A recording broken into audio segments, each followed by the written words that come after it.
ancestors did. Despite slavery, despite all those things, we are still exceeding, still overcome challenges. You have that same DNA. You can do that as well. It's positive. Where you've had to overcome major challenges and you're still successful.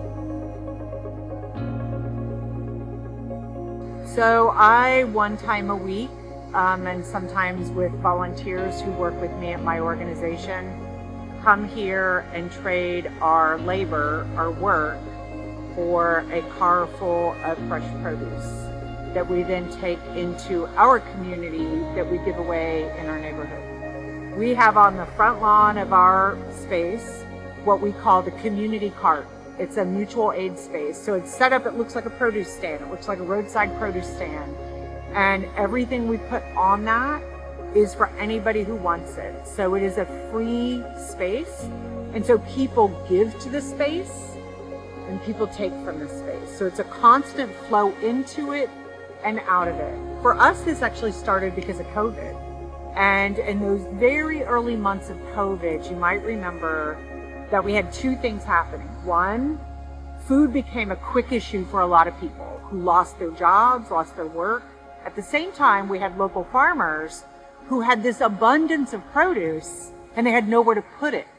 My great-grandma, she had, from the stories I hear, had like peach trees, plums, pear trees, a small garden. They made like wine and jams, and it was just a part of the culture.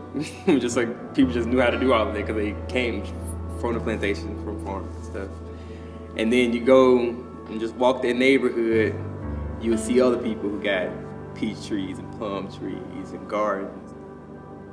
And at that time, there was still some integration between like human and the ground, and nature, and agriculture. And so how do we bring that back? How do we make that fun and cool or modern, recognizing that agriculture looks very different where my food comes from that I'm eating.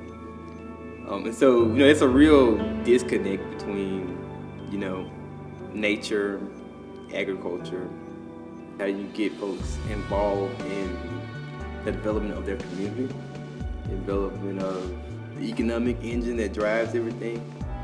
And for too long it's been, held up with just like, certain people or certain groups or certain races, But at the same time, there hasn't been like a real push to just sit down and say like, okay, how can this neighborhood look?